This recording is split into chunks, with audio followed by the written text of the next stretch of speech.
This is Christmas 2010. It is Saturday, 25th of December.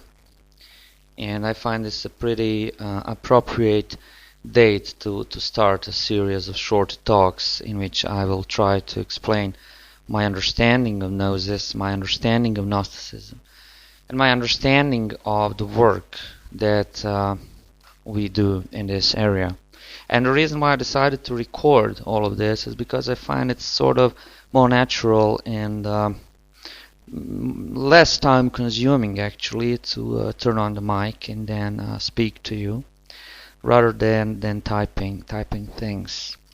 And if it by any accident happens that I say anything clever, it's always possible to type it on a paper and to make a written document out of it. And if I say something stupid, then it's very easy to delete this audio file. So there are obviously benefits in this sort of approach, and maybe it's also a way in which I can be a sort of a more in more contact, more direct in relationship with you.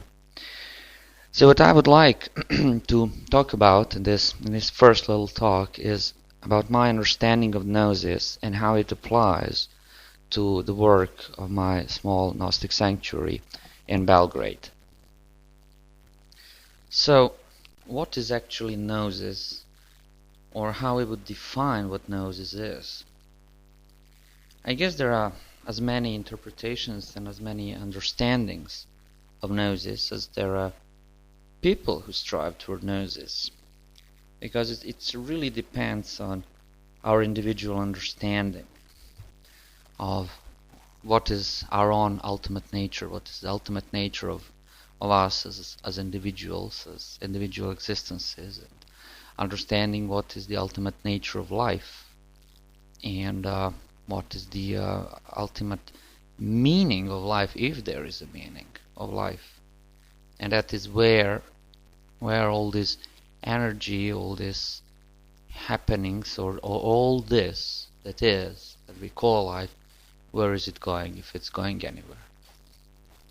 And I think it is on a basis actually of those basic premises, basic postulates that people will define Gnosis. And it's very obvious to me that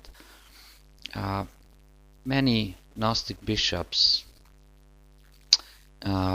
especially when they establish their own Gnostic sanctuaries like I did, or more structured organizations or churches like they exist especially in the US, but also elsewhere in Europe, will base their work on their own understanding of those terms, and will base their work on their own basic premises which they use. So it's very relative to speak about Gnosis, and my understanding, which I will tell you, or the definitions that I will give, I must say that it's strictly speaking only my individual approach, and in no way I want to declare it as the only true understanding or true approach or something like that. But it's definitely the understanding and an approach that makes the most sense for me, and I think that an important thing is that some definition or some teaching should be basically able to explain in its own terms the religious behavior or religious ideas of members of other religions or groups.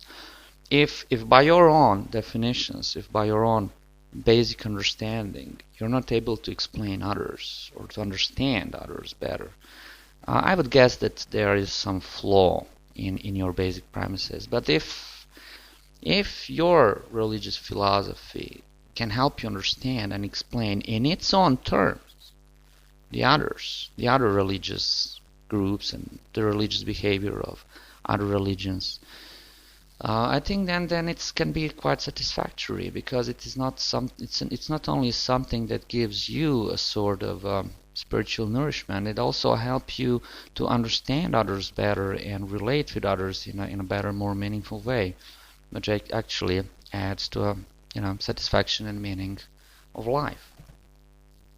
So let me say that the basic definition that I give of Gnosis, which is the Greek word for knowledge, is that it is a direct knowledge of your individual true nature as you are. That is not an original definition. This is actually a definition by a late American teacher and yoga guru, Charles Berner, who was also well known as Yogeshwar Muni, which is the name he received from his teacher, an Indian yogi and sage called Swami Kripalvananda, who's also well known in the US as the teacher of Amrit Desai, the founder of a very, very popular yoga school called Kripalu Yoga school that, as I understood, is very popular in the West and well known in the West. Well, anyway, Charles Berner gave this as a definition for enlightenment. What is enlightenment in his understanding? Was that it was direct knowledge of your own true nature as you are. So let me explain in a bit. And basically his definition of enlightenment is what I understand as what really Gnosis is. So when we say knowledge, it's not just any knowledge. And basically, almost anybody who read any book on Gnosticism, either ancient or modern, would agree and understand this point, that we are not talking about the common or rational knowledge. But it seems to me, during my conversations with fellow Gnostics in Europe and in America, that sometimes there are disagreements on what actual kind of knowledge we're speaking about. We all agree that it's not common everyday knowledge that we gain through like learning in schools. But what it is really, opinions can depart. For some, almost any sort of let's say unusual or uncommon psychic experience they are prone to call Gnosis.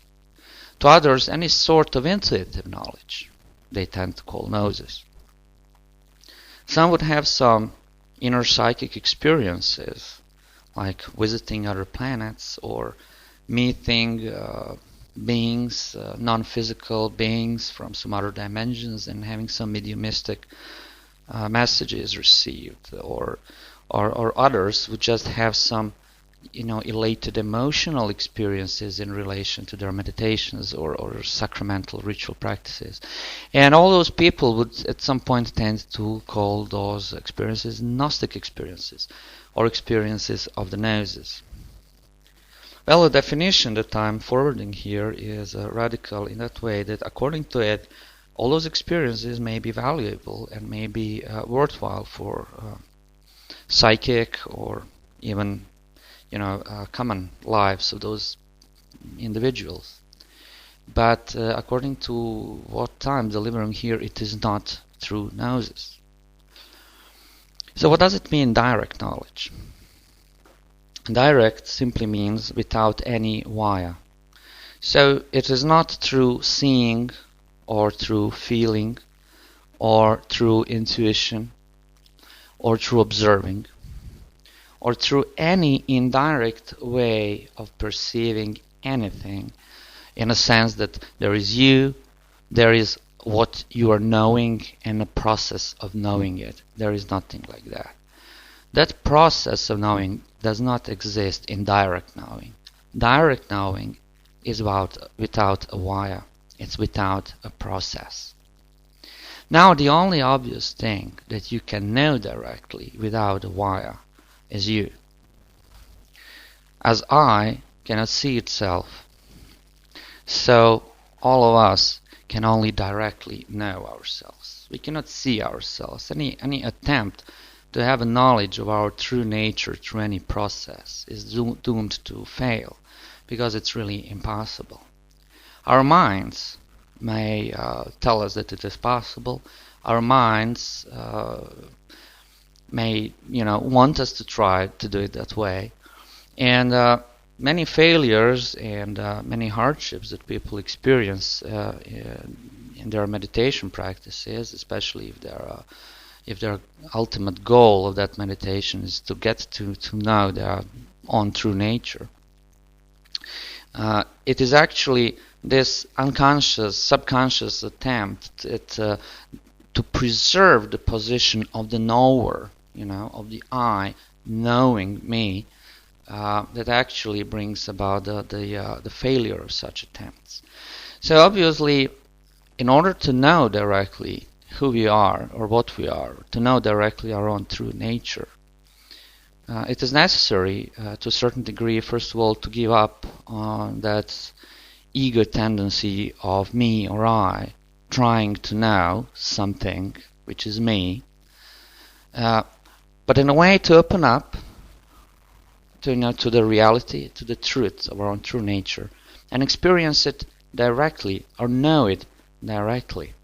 And you may ask how, but there is no really how, because if there was how to do it, that would imply a process. Then I would, in this talk or on this Facebook page, give a process in 5, 6, 10, 12 steps how to do it, and people then would do it and have the direct knowledge.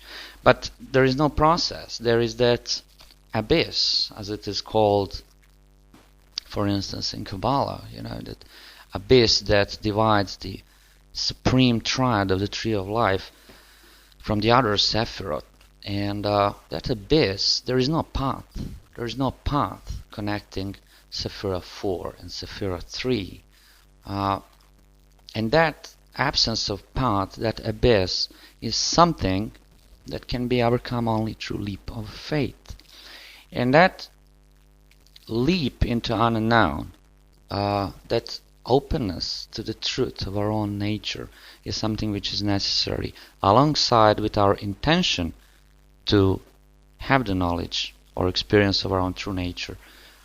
And whether we will have that experience, whether we will have this experience of Gnosis, the Gnostic experience, or not, is really not in our hands. Maybe some people would say that it is in the hands of God, or that it is simply a matter of providence, good fortune. But whatever it is definitely not the matter of our egoic will. It is definitely not the matter of self-power. It is simply not something that we can do willfully, engaging solely our own personal will and effort.